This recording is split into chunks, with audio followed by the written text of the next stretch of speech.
Hey everyone. Today we're looking at the second part of our Unit 3 review, and we're looking at religion in this case.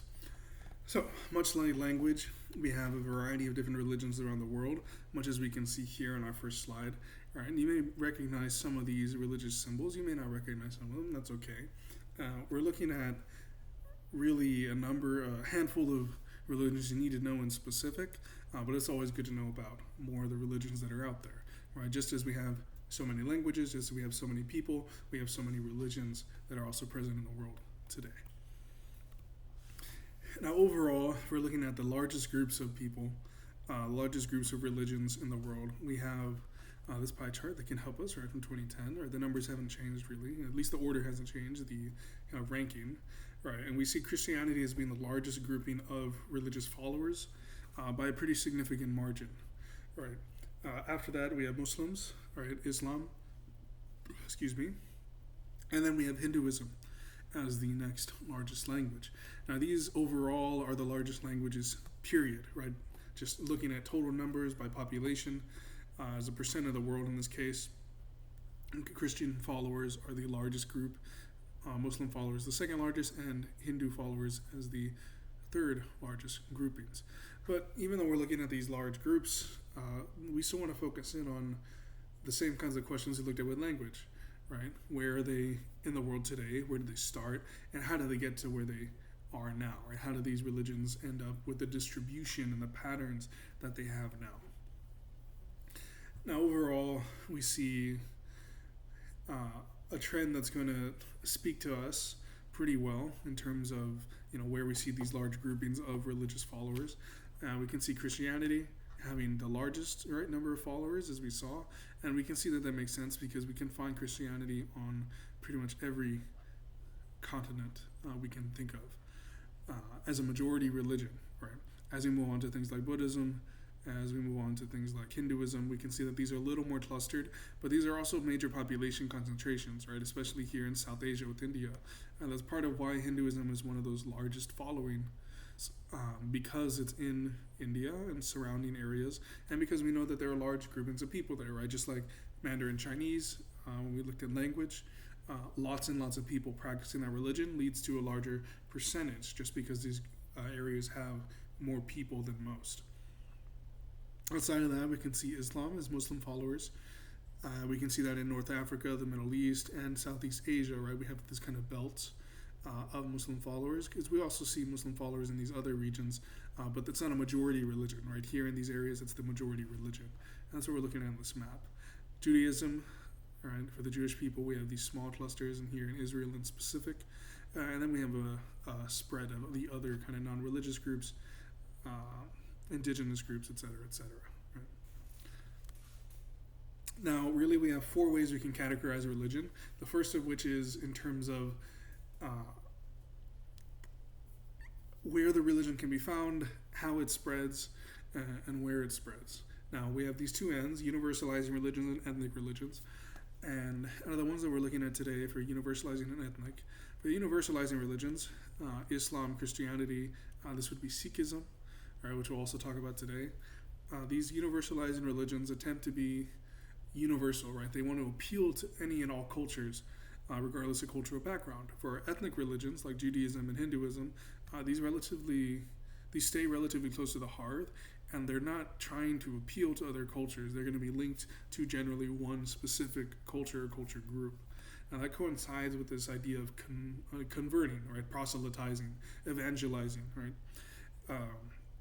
Where universalizing religions are going to want to convert others to the religion itself. They have usually a tenet or a law or a kind of suggested policy, if you may, within their religious structure that asks them to go out to, kind of non-believers or non-followers and attempt to convert them into their religion. How that exactly plays out depends on the religion you're looking at, but all universalizing religions are going to have some idea about how to go about converting others to the religion. The ethnic religions don't actively seek converts. Again, this is usually tied to one specific culture, and usually it's going to stay in that one culture, right? And we always have this idea of being born into the religion, which is part of why we don't have this active conversion. Others can more than likely seek it out, right? But it's so tied to this particular culture group that we don't see as many people looking to convert to these religions, right? Because there isn't necessarily a wide appeal to these religions outside of that particular culture group. The universalizing religions are attempting to appeal to all cultures, right? So we generally see more people convert to those types of religions than to other ones. Aside from this universalizing and ethnic distinction, we also see a distinction between belief in a god or gods, what we call monotheism or polytheism. Within monotheism, we're looking at belief in one god or deity, just one. Polytheism, we're looking at belief in multiple gods or deities, more than one. We'll look at the specific religions today, and then we'll also talk about whether they're monotheistic, whether they are monotheistic or polytheistic too. We'll look at that information as well to name that and mark that down.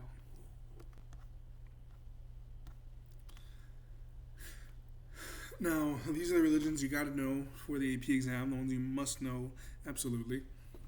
We have Christianity, Islam, Judaism, Buddhism, Sikhism, and Hinduism. Now, Christianity is universalizing monotheistic, Islam universalizing monotheistic, Judaism is ethnic monotheistic, Buddhism is universalizing, and it gets tricky with Buddhism, so we're not going to worry about the monopoly. Sikhism universalizing and polytheistic, and Hinduism is ethnic and generally categorized as polytheistic, although it's not quite accurate to say so, right? And even for Sikhism and Hinduism, because they're so blended, right, there should be an asterisk here too. These religions in particular are tricky, right? When we get to East Asian religions, there's these ideas of, similar to the Trinity that we see in Christianity, where all are one. We have that idea, but it's more played out in these religions. For now, Hinduism as polytheistic is set, right, at least for now, for the understanding going forward for this course. Now, the ones we're going to look at in specific here, Christianity, Islam, and Judaism. Now, we're going to look at these first. And these are groupings of what we call the Abrahamic religions. All right, and these all have what we call branches, just like the language families. Within Christianity, we have three main branches: the Orthodox branch or Eastern Orthodox branch, the Protestant branch, the Catholic branch. Within Judaism, the Orthodox, the Conservative, the Reconstructionist, and within Islam, Sunni, and Shia. As far as their hearths, all three of these religions have a same or similar source. That's why we call them the Abrahamic religions altogether, right? They stem from the stories of Abraham, from Judaism, right, which is the first of these. Judaism developed first, then Christianity, and then Islam later on. Christianity and Judaism have hearths around Jerusalem or near Jerusalem, modern-day Israel. Islam having its hearth in modern-day Saudi Arabia. But again, the Middle East is where these religions start. They had similar starting points. Their location today, for Christianity, we see this in North America and Latin America and Europe. Judaism, for the most part, in Israel and North America, specifically the northeastern United States, as a large cluster. And for Islam, as we mentioned before, we see it in Indonesia, the Middle East, and North Africa. And contrary to what some might have you think, right, because many people think of Muslim followers, Islam in the Middle East, that's not where the largest Muslim population is. The largest Muslim population is actually in Southeast Asia, in Indonesia, right? That's a population distribution thing you're going to want to remember. As far as holy cities, of course, Jerusalem for Judaism and for Christianity, and Mecca and Medina for Islam, right, as areas where the Prophet Muhammad visited or ascended into heaven, right, eventually. Jerusalem for Judaism, for Christianity, right, with their own respective relationships, either to the hearth of the Jewish people or to relationships to Jesus Christ. We see these cities as important in each of these religions. As far as their status, all of these are monotheistic religions, right? Christianity, Judaism, and Islam, they're all monotheistic. They all stem from these same similar stories, from the stories of Abraham. They all stem from relatively the same hearth in the Middle East, right? Or at least in a general area that's closely connected or closely related. And as far as their status, Christianity is universalizing, attempting to convert. Judaism and ethnic, tied to that Jewish identity. And Islam is universalizing as well, seeking to convert. So there's not as many differences between the religions, right? There's all these kind of details, sort of holy books and things like that, where we have the Bible for Christianity, the Torah for Judaism, the Quran for Islam, things like that. But we see a lot of same or similar origins here, right? They all have different branches, different groupings within themselves. They all stem from relatively the same area in the Middle East. They are all monotheistic. They all believe in one singular God. Whether that God is called the same name or not is of no importance in this case. It's the same referenced single uppercase G God for each of these religions. But these in specific you want to know about, right? And we'll talk more about Christianity, not because we're prioritizing it over the other religions, because it's Christianity, but because it, like we looked at in the beginning of this review, it has the largest number of followers, and that means that there's a lot of extra details to know about that because there are so many Christians in the world. Which brings us to the next topic of diffusion of religion. All right. Now, of course, we'll start with Christianity because it's the largest religion. We see here historically, right, within the Roman Empire, the spread of Christianity mainly by relocation diffusion and by hierarchical diffusion.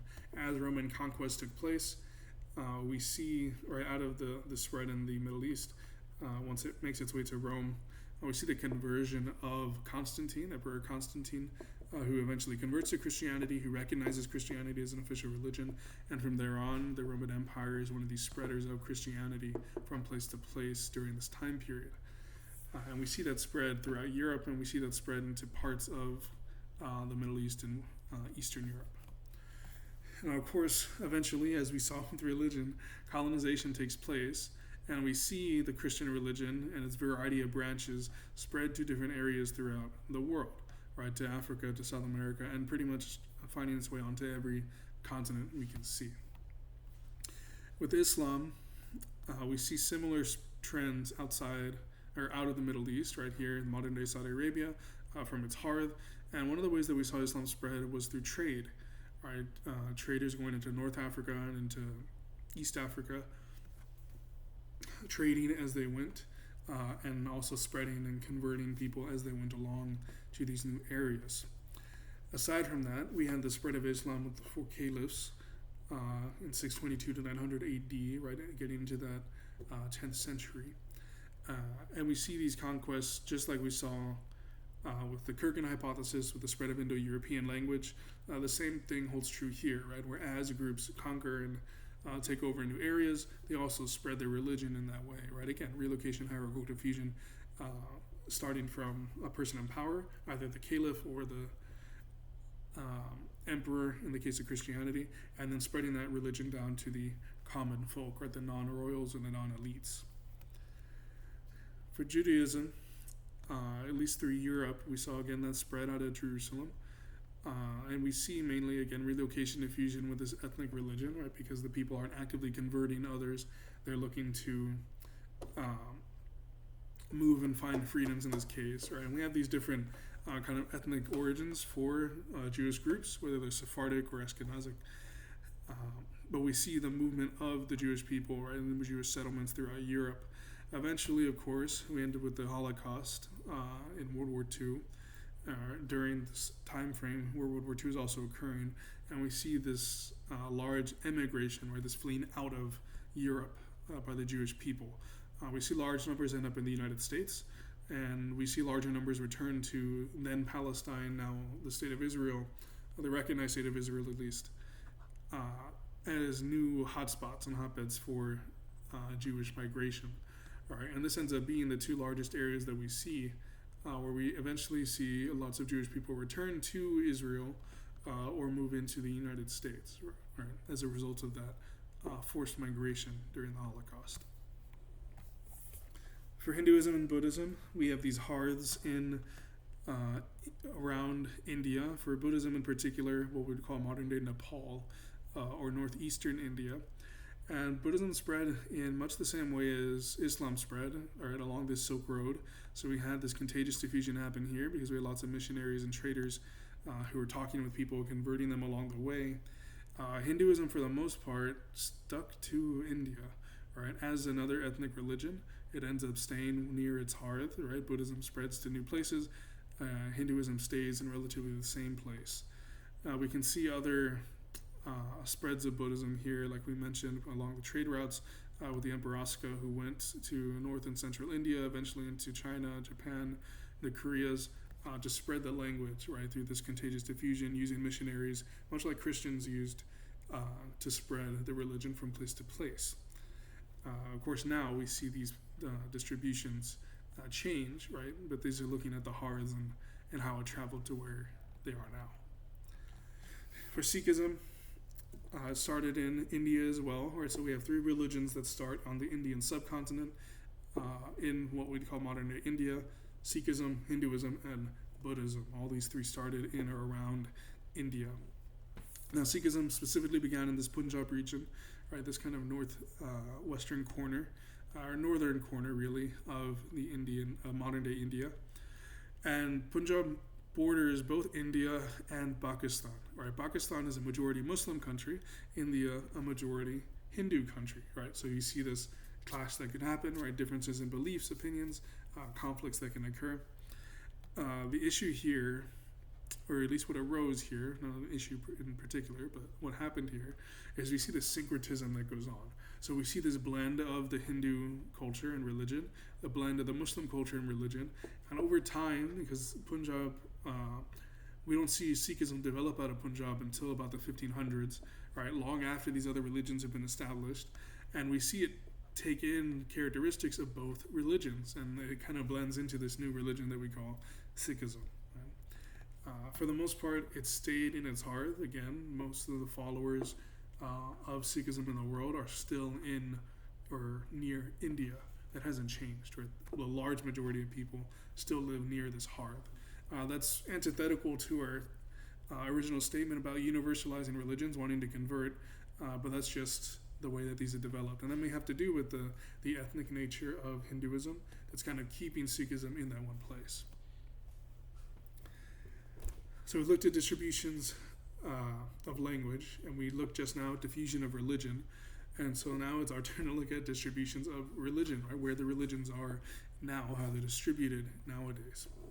For Christianity, we see it all across the world, as we've said before, and really we're looking at the same places that European groups colonized, because again, that was kind of the second hearth of Christianity, right out of the Middle East. We see it spread through the Romans to these other areas, and then eventually these groupings colonize other continents and spread the religion rather that way.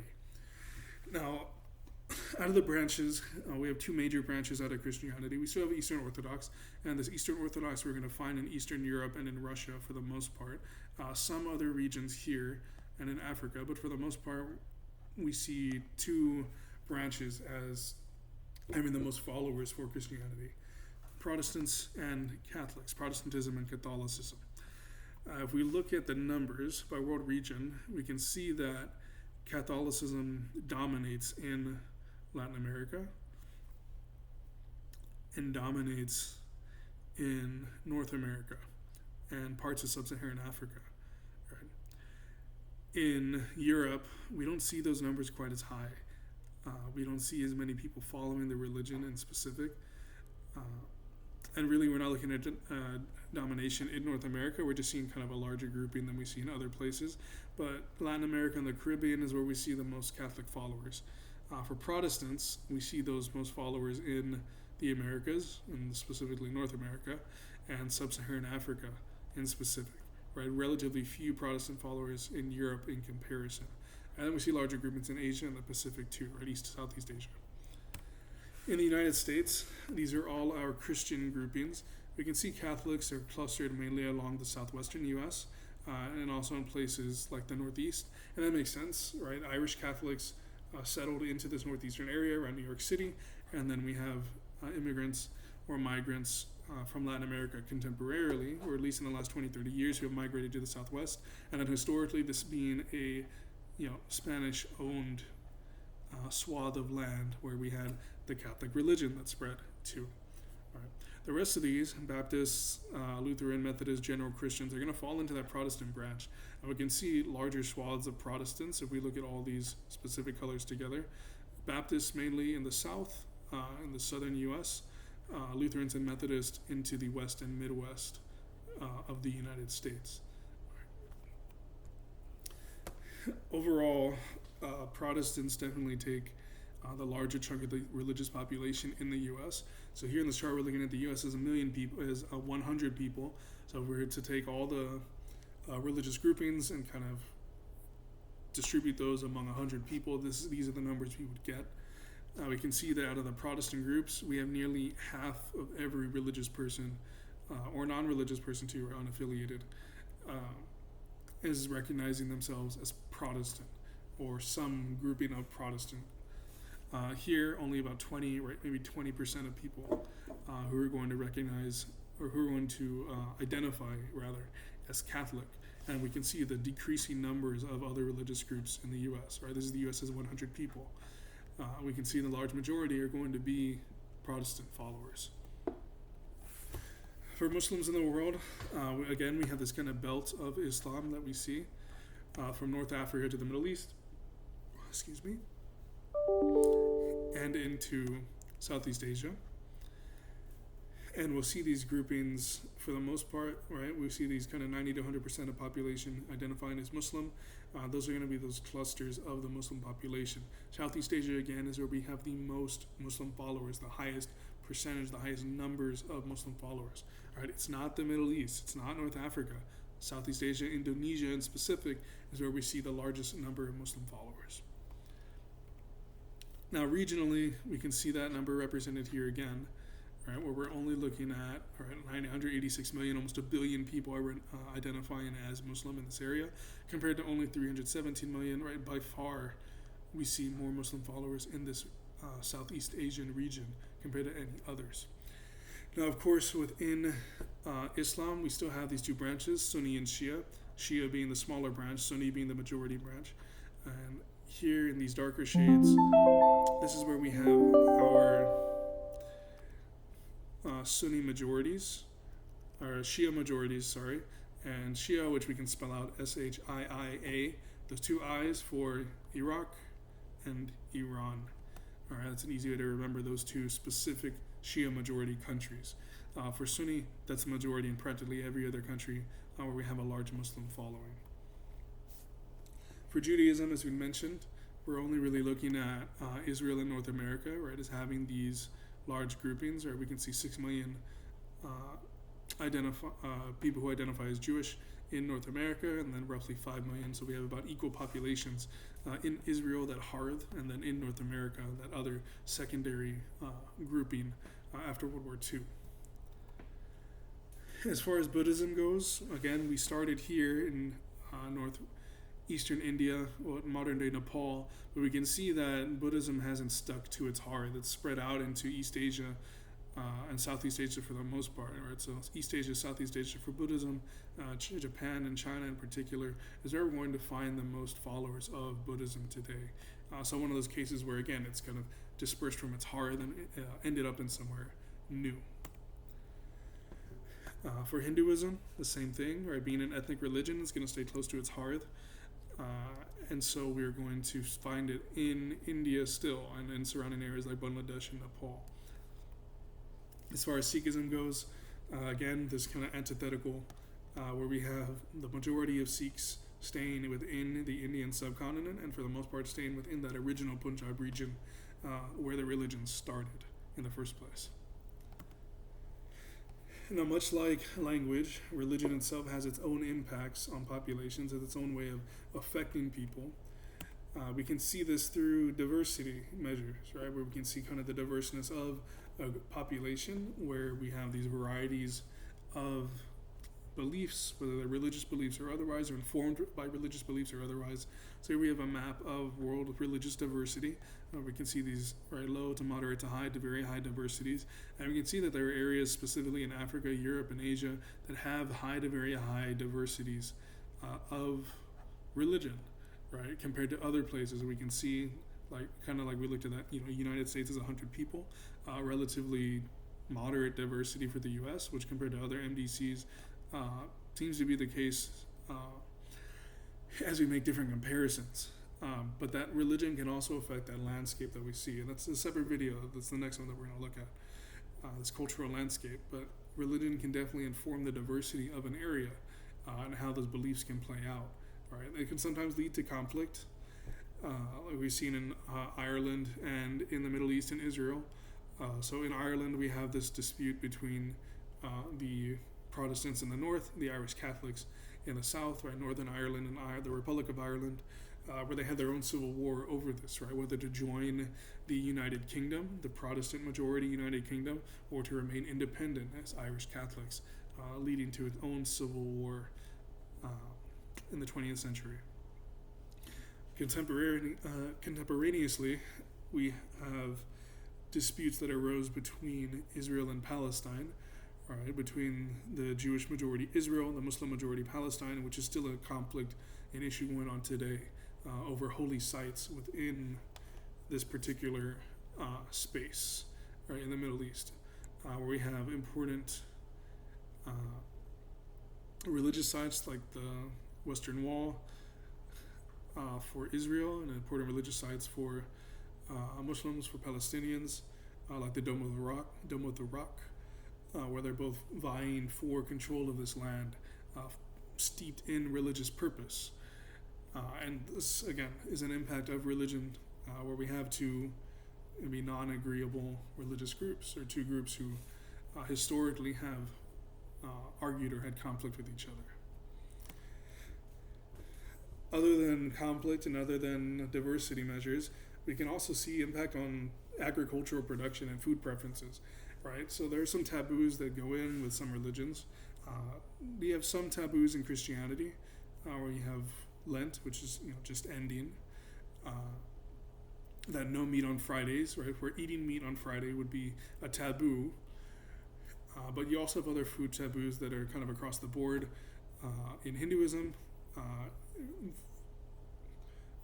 revering cow and cattle, right, as being kind of this representation of Brahma, of plentifulness and bounty, and thus not eating cow or steeping away from it. So there's not a lot of consumption of that meat.